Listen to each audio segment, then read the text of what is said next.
Fala pessoal, beleza? Vamos estudar a lição? Quinta-feira, sem imposição, mas com poder. Não esquece, curte, comenta, compartilha, hypa, se inscreve no canal e ativa as notificações. Se quiser, entra no nosso grupo do WhatsApp, link tá aqui, ó, na descrição do vídeo. Sem imposição, mas com poder. Você já parou para analisar o ministério de Cristo? Sabe como que Jesus ele tinha fôlego para trabalhar, curar, consolar, pregar e ensinar tanta gente dia após dia. Sabe, por vezes Jesus chegava cansado, exausto, os discípulos ficavam olhando para Jesus assim, ficavam pensando: "Meu Deus, ele não vai parar, ele não sente fome não". Sabe, e a Bíblia por vezes diz que Jesus ficava despedindo as multidões. Imagina, Jesus ficava conversando com um, com o outro, dando palavra de conforto para um, conforto para outro, dando levando a paz para um, levando a paz para o outro, fazendo milagre para um, milagre para outro, curando um, curando o outro, despedindo a multidão e passava ali tempo ali dando atenção para aquele povo. Lá os discípulos olhavam, acho que sabe aquela pessoa, que quando sai da igreja fala com todo mundo?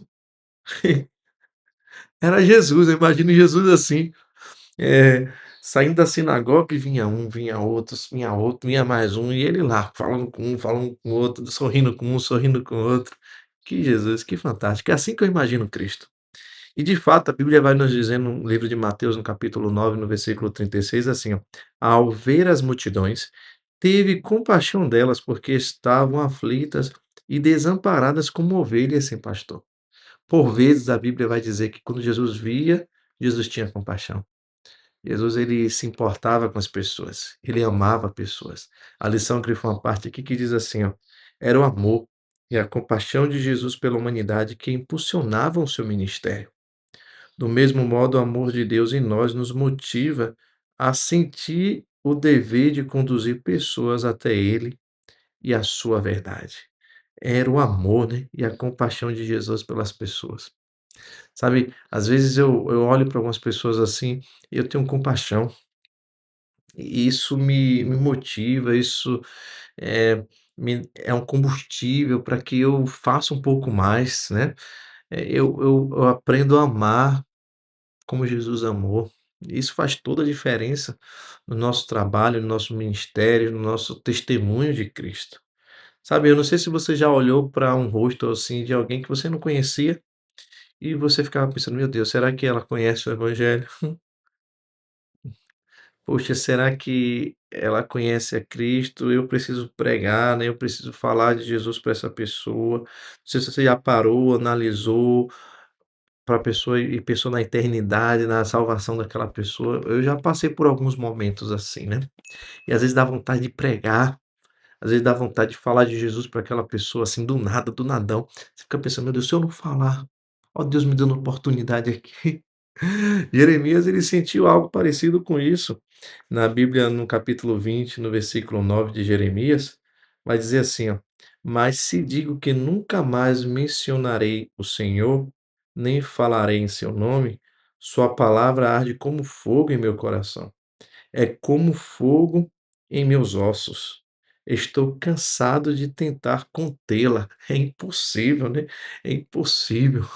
Também está dizendo ali, é impossível conter, eu preciso falar, está transbordando, está jorrando, eu não estou mais segurando, sabe? Está saindo de mim automático.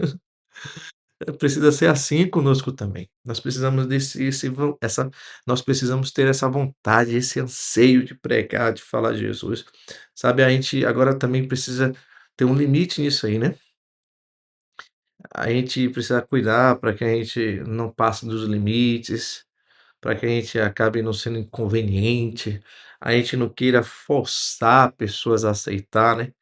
Ah, tem gente que quando fala, a pessoa não aceita, sai até dizendo que a pessoa está perdida. Cuidado, sabedoria nesses momentos. A gente precisa usar o exemplo ali, o modelo de Cristo.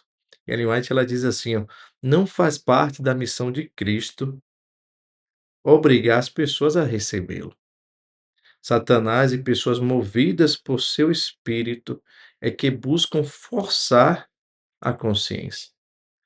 Não há maior evidência de que possuímos o espírito, ou seja, o caráter de Satanás, do que a disposição de causar dano aos que não valorizam nossa obra ou agem contrariamente às nossas ideias. Uau!